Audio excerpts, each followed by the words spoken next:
وہ جیسے بے اختیاری کے عالم میں ٹیبل کے پاس کھڑی فون کان سے لگائے سالار کو ٹیرس پر ادھر ادھر ٹہلتے دیکھ رہی تھی۔ بات محبت کی نہیں تھی، عادت کی تھی۔ اسے اس کی عادت ہو گئی تھی، اور عادتیں بعض دفعہ محبت سے بھی زیادہ جان لیوا ہوتی ہیں۔ اسے اچانک خیال آیا کہ وہ کھانا کھانے سے پہلے کپڑے تبدیل کرے گا۔ بیڈ روم میں جا کر اس نے اس کے لیے کپڑے نکال کر واش روم میں لٹکا آئی تھی۔ وہ واش روم سے نکل رہی تھی جب وہ بیڈ روم میں داخل ہوا۔ میں شاور لے کر کھانا کھاؤں گا، اس نے جیسا اعلان کیا تھا۔ وہ نہ بھی کہتا پھر بھی وہ جانتی تھی، وہ سفر سے واپسی پر ہمیشہ نہا کر ہی کھانا کھاتا تھا۔ میں نے تمہارے لیے کپڑے ٹاولز رکھ دیے ہیں، یہ میں تمہارے لیے نئے سلیپرز لے کر آئی تھی۔ وہ سلیپرز کا ڈبہ شو ریک سے نکال رہی تھی۔ رہنے دو امامہ، خود نکال لوں گا، ریسٹ واچ اتارتے اس نے امامہ کو منع کیا۔ اسے کبھی بھی کسی دوسرے کا اپنے جوتے اس طرح اٹھانا پسند نہیں تھا، وہ جانتی تھی، لیکن اس کے منع کرنے کے باوجود وہ سلیپر نکال لائی تھی۔ کچھ نہیں ہوتا، اس نے سلیپر اس کے پاس رکھ دیے تھے۔ وہ اب بیڈ پر بیٹھا اپنے جوتے اور جرابے اتار رہا تھا۔ وہ بے مقصد اس کے پاس کھڑی اسے دیکھ رہی تھی۔ شادی کے اتنے مہینوں بعد آج پہلی مرتبہ اس طرح بے مقصد اس کے پاس کھڑی تھی۔ سالہ نے کچھ حیرانی سے نوٹس کیا تھا۔ یہ بتاؤ، کپڑے تم نے میرے انتظار میں پہنے ہیں؟ اس نے جرابے اتارتے ہوئے ماما کو چھیڑا۔ وہ بے وجہ ہنسی۔ وہ مسٹرڈ کو یلو کہہ رہا تھا، لیکن آج اس نے اس کی تصحیح نہیں کی تھی۔ اس نے آج بھی اس کی تعریف نہیں کی تھی، مگر اسے بالکل برا نہیں لگا تھا۔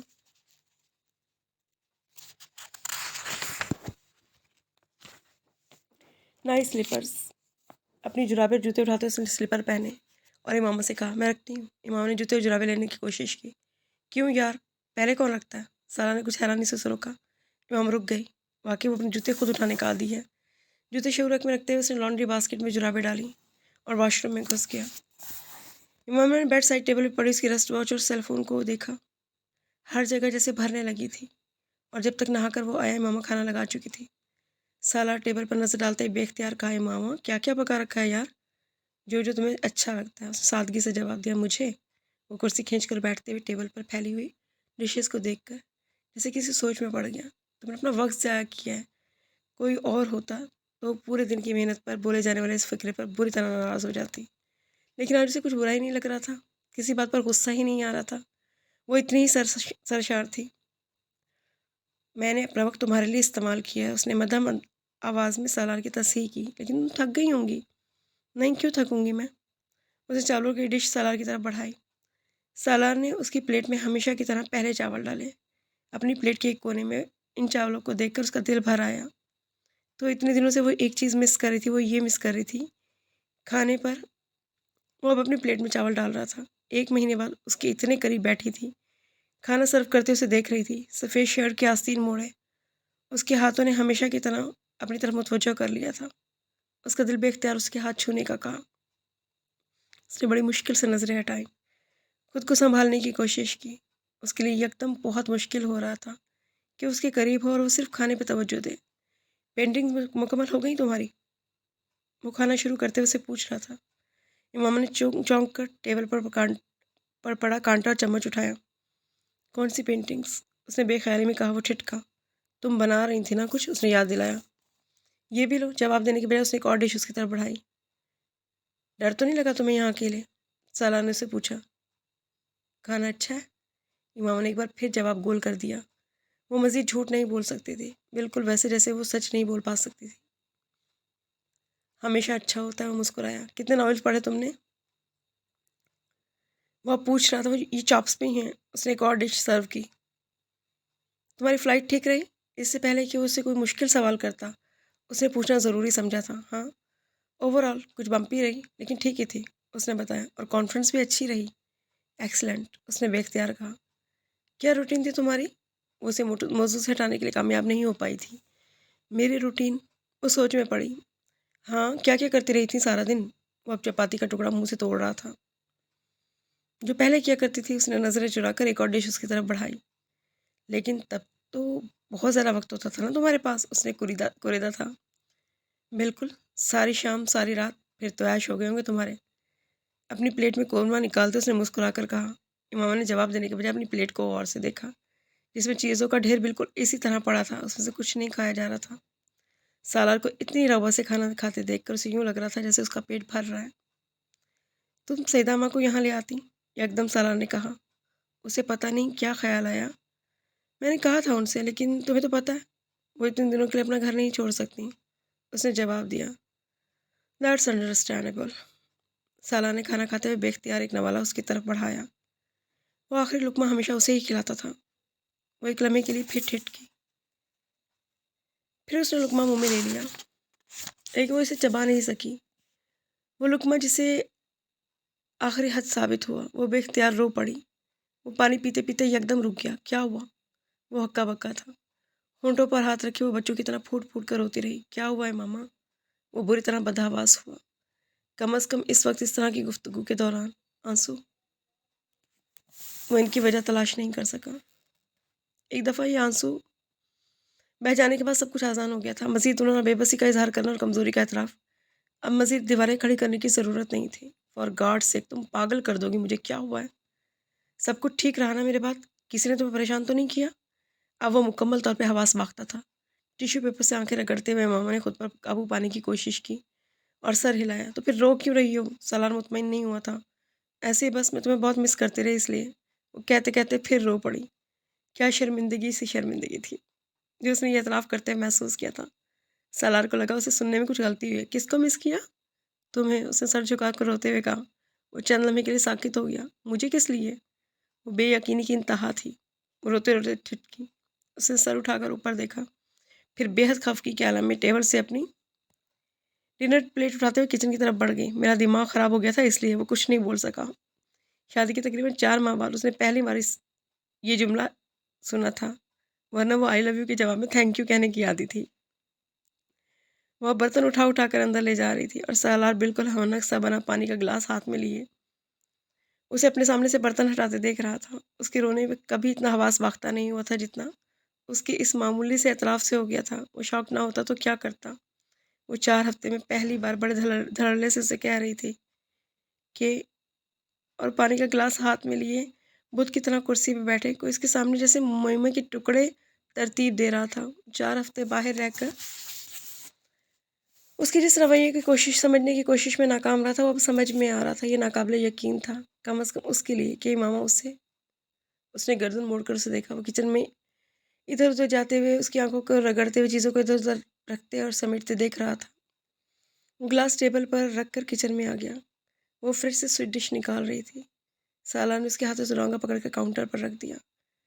کچھ کہے بغیر اسے گلے لگا لیا، بڑی نرمی سے، یوں جیسے تلافی کر رہا ہو، معذرت کر رہا ہو۔ وہ خفگی سے الگ ہونا چاہ رہی تھی، اس کا ہاتھ جھٹکنا چاہتی تھی، لیکن بے بسی تھی۔ فی الحال دنیا میں وہ واحد شخص تھا جو اسے اس طرح گلے لگاتا تھا۔ برسات پھر ہونے لگی۔ اس کی عادتیں خراب کر رہا تھا، کسی پیراسائٹ کی طرح اسے اپنا محتاج کر رہا تھا۔ وہاں کھڑے دونوں کے درمیان ایک لفظ کا بھی تبادلہ نہیں ہوا تھا، کوئی معذرت، کوئی اظہار محبت، کچھ نہیں۔ زندگی کے اس کھیل میں لفظ فالتو تھے جس میں وہ لیڈ کر رہے تھے۔ برسات تھمنے لگی تھی۔ وہ ہاتھ سے گال اور آنکھیں خشک کرتی اس سے الگ ہوئی۔ دراصل اس گھر میں اکیلی تھی، اس لیے مس کرتی رہی۔ انکار، اقرار، اعتراف، پھر انکار، یہ مشرقی عورت کی زندگی کا دائرہ تھا۔ وہ بھی اس دائرے میں گھومنے لگی تھی۔ جھوٹ کی ضرورت پھر آن پڑی تھی۔ اپنے گرد کھڑی دیواروں کے شگاف کو اس نے پھر بھرنا شروع کر دیا تھا۔ ہاں، اکیلے ہوں تو ایسا ہی ہوتا ہے۔ سالار نے اس کی جھوٹ کو سچ بنانے میں اس کی مدد کی۔ امامہ کا حوصلہ بڑھا۔ دانت میں درد تھا تو اس لیے رونا آ گیا۔ وہ اٹکی، پھر اس نے کہا، ہاں مجھے اندازہ ہے دانت کا درد بہت تکلیف دہ ہوتا ہے۔ ایک دفعہ مجھے بھی ہوا تھا، میں جانتا ہوں کیا حالت ہوتی ہے۔ وہ ایک دوسرے کے سامنے کھڑے نظریں ملائے بغیر جھوٹ بول رہے تھے۔ وہ اٹکی۔ اب تیسرا جھوٹ بھی ذہن میں آ رہا تھا۔ جو سوال آ رہا تھا اس نے وہی پوچھا، تم نے مجھے مس نہیں کیا؟ اور پھر گلی کے اس موڑ پر آ کر دونوں کھڑے ہو گئے تھے۔ ہر دن، ہر گھنٹہ، ہر منٹ، ہر سیکنڈ وہ اس کی آنکھوں میں آنکھیں ڈال کر کہہ رہا تھا۔ امامہ کی آنکھوں میں جیسے ستارے جھلملانے لگے تھے۔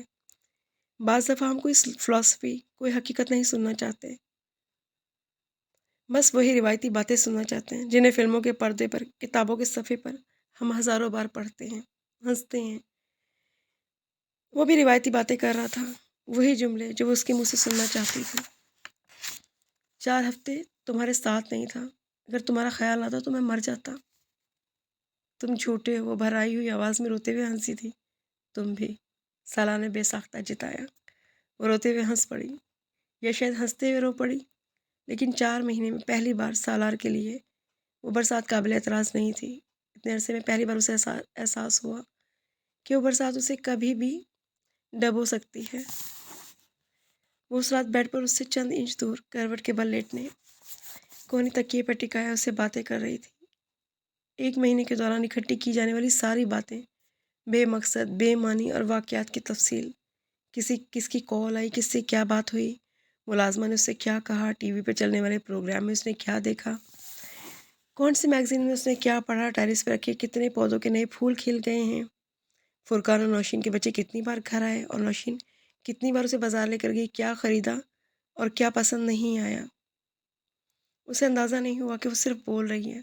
سالار بالکل خاموش چت لیٹا اس کا چہرہ دیکھ رہا ہے، اسے سن رہا ہے، ایک ہاتھ پر سر ٹکائے، وہ دوسرے ہاتھ سے غیر محسوس انداز میں اس کے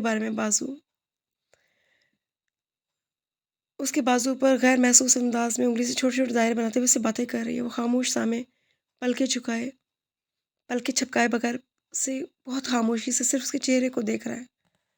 اس کی آنکھوں کے تاثرات، اس کے چہرے پر جھلکتے رنگ، اس کے ہونٹوں کی حرکت، بات کرتے اس کی ہنسی کی کھلکھلاہٹ، اس کے چہرے پر کھلنے والے رنگ، وہ جیسے سینما کی فرنٹ رو میں بیٹھا ایک سحر زدہ ناظر تھا۔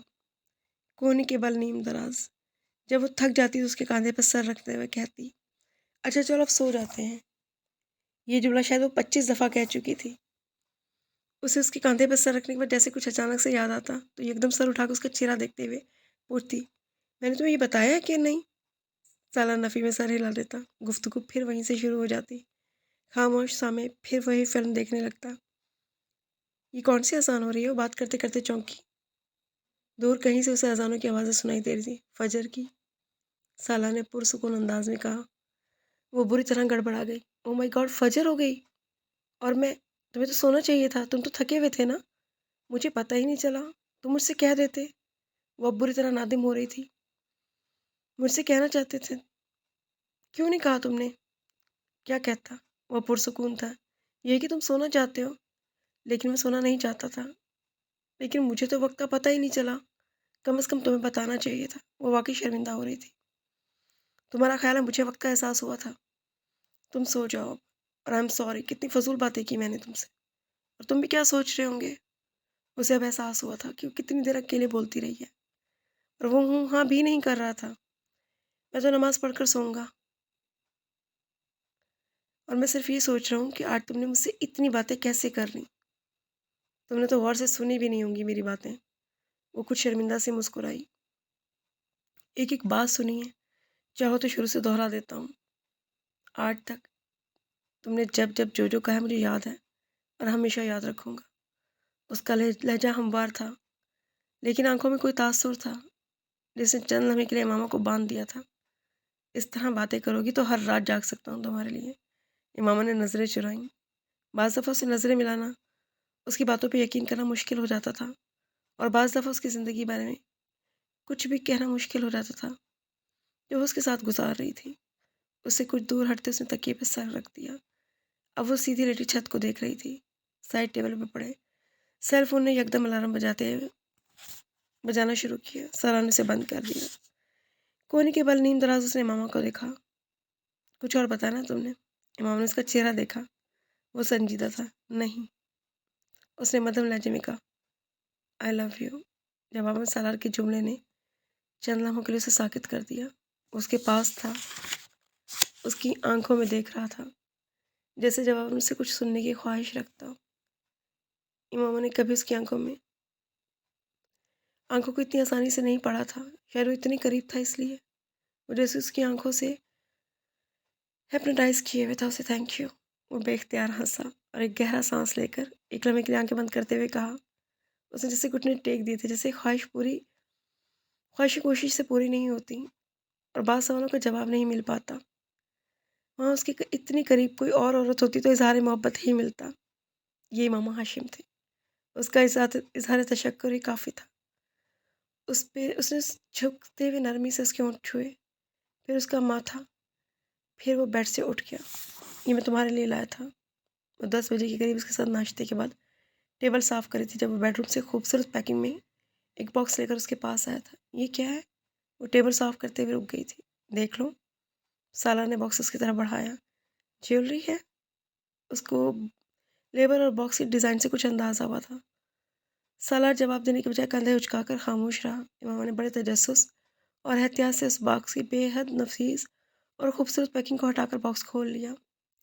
سرخ مخمل جیسے ایک بے حد مہین اور چمکدار کپڑے کی تہوں کے درمیان ایک کرسٹل رنگ کیس تھا۔ اس کیس سے نظر آنے والی رنگ نے کچھ دیر کے لیے اسے ساکت کر دیا تھا۔ اسکوائر ڈائمنڈ کے بینڈ کے ساتھ ایک پلیٹینیم ٹیولپ ڈائمنڈ رنگ تھی۔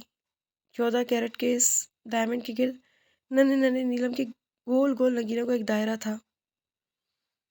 بہت دیر میسمرائزڈ رہنے کے بعد رنگ پر نظریں جمائے اس نے بے اختیار گہرا سانس لیتے اپنا پہلا رد عمل دیا۔ یہ صرف ڈائمنڈ نہیں ہے جو اس کی نظروں کو خیرہ کرے تھے، بلکہ وہ پیچیدہ ڈیزائن تھا جس میں وہ سارے جیولز جڑے ہوئے تھے۔ یہ بہت خوبصورت ہے، اس نے بامشکل کہا۔ سالار نے ہاتھ بڑھا کر کرسٹل کا کیس کھول کر رنگ کو نکال لیا۔ اس کا ہاتھ اپنے ہاتھ میں لیتے ہوئے اس نے رنگ اسے پہنا دی۔ ہاں، یہ بہت خوبصورت لگ رہی ہے۔ رنگ پہنانے کے بعد اس نے ایک نظر اس کے ہاتھ پر ڈالی۔ اور دیکھو، یہ بالکل میری انگلی کی سائز کے مطابق ہے، وجہ سے کچھ اور ایکسائٹیڈ ہوئی تھی۔ تمہاری انگلی کی سائز لے کر ہی بنائی گئی ہے، کیونکہ تمہاری ایک رنگ لے کر گیا تھا میں، اس نے اس کے ہاتھ کو چومتے ہوئے کہا جس میں وہ رنگ تھی۔ اس رنگ نے اس کے ہاتھ کو سجا دیا تھا۔ وہ جس ہاتھ میں ہوتی دیکھنے والے پر ایسے ہی تاثر چھوڑتی۔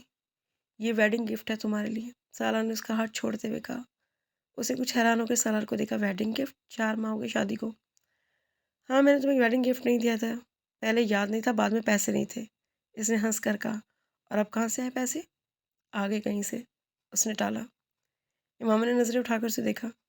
کوئی غلط کام تو نہیں کیا میں نے؟ وہ بے اختیار شرمندہ ہوئی۔ میں نے کب کہا کہ… چلو ڈاکٹر صاحب کے یہاں چلتے ہیں اور سعید احمد سے بھی مل کر آتے ہیں۔ میرے بیگ میں کچھ گفٹس ہیں ان کے لیے، وہ نکال لو۔ سالار نے اس کی بات مکمل کر دی۔ تھینک یو سالار۔ وہ جاتے جاتے چھٹکا۔ کس چیز کے لیے؟ ہر چیز کے لیے، یہ سب تمہارا ہی ہے۔ امامہ نے نظریں چرائیں۔ میں نے سوچا تمہیں یاد بھی نہیں ہوگا کہ تم نے میری شادی پہ کوئی گفٹ نہیں دیا۔ اپنے ہاتھ کو دیکھتے وہ خوشی سے سرشار ہو رہی تھی۔ وہ واحد گلہ تھا جو وہ اپنے دل میں ابھی تک سالار کے لیے رکھے ہوئے تھی، نہیں بھولا نہیں تھا۔ اماموں کو لگا وہ کچھ اور بھی کہنا چاہتا ہے۔ سالار نے بات ادھوری چھوڑ دی یا بدل لی، یہ وہ سمجھ نہیں سکی۔ مائی گاڈ، دیکھو! وہ واک وے پہ چلتے چلتے بے اختیار ٹھٹکی تھی۔ سالار نے اس کی نظروں کا تعاقب کیا۔ وہ دونوں ریس کورس میں لگے اس میلے کو دیکھنے کے لیے آئے تھے اور اب بے مقصد میلے کی جگہ پر چہل قدمی میں مشغول تھے۔ جب امامہ اس واک وے کے داہنی طرف درختوں کے اطراف پانی میں ڈوبی گھاس میں نظر آنے والے عکس کو دیکھ کر ٹھٹک گئی تھی۔ وہ پچھلی رات کی بارش کا پانی تھا جو ابھی تک پوری طرح ڈرین آؤٹ نہیں ہو سکا تھا۔ دیو کامت درختوں کے تنوں اور شاخوں پر لگے رنگین برقی کمکمے اور ٹیوب لائٹ کا عکس نیچے جمے شدہ پانی میں پڑ رہا تھا۔ اس عکس کو دیکھتے ہوئے وہ بھی کچھ دیر کے لیے سحر زدہ ہو گیا تھا۔ یوں لگ رہا تھا جیسے وہ کسی رنگ و نور میں بھری کسی وادی کے کنارے کھڑے ہوں، اس میں چمکتے ہوئے رنگین ہیرے جواہرات کے درخت دیکھ رہے ہوں یا کوئی الف لیلا کا کوئی منظر دیکھ رہے ہوں۔ ہوا کی جھونکوں سے پانی میں بہت ہلکا سا ارتعاش پیدا ہو رہا تھا۔ ان روشنیوں اور درختوں کا عکس منعکس ہو کر جیسے محو رقص تھا۔ دل اس میں ہوش اربا جیسے پانی کی لہروں پر ڈول رہی تھی۔ یوں لگ رہا تھا جیسے جنت میں رات آ گئی ہے۔ طویل خاموشی کے بعد اس نے ماما کی آواز سنی۔ اس نے گردن موڑ کر اسے دیکھا۔ وہ پلکیں جھپکائے بغیر ابھی تک پانی کو دیکھ رہی تھی جس کی روشنیوں کا عکس اس کے چہرے پہ پڑ رہا تھا۔ ایسی ہوتی ہوگی جنت، سالار نے اسے کہتے سنا۔ وہ کچھ کہنے کے بجائے دوبارہ اس پانی کو دیکھنے لگا۔ اس وسیع اور اس پارک کی روشنیوں نے اسے بقیہ نور بنا رکھا تھا۔ گھومتے ہوئے اندازہ بھی نہیں ہو پا رہا تھا کہ وہاں سے بہت دور ایک نیم تاریک روش پر کھڑے 2 لوگ پانی میں نظر آنے والے ایک عکس میں جنت ڈھونڈ رہے ہیں۔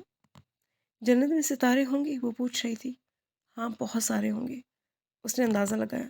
اتنے رنگوں کی؟ اس نے ان روشنی کے رنگوں کو گنا۔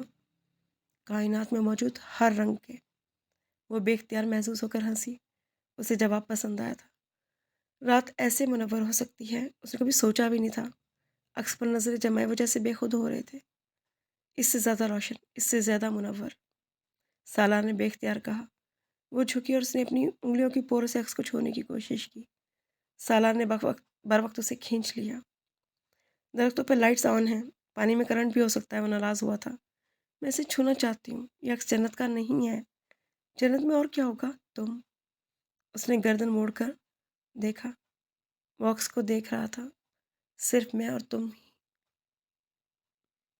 پتہ نہیں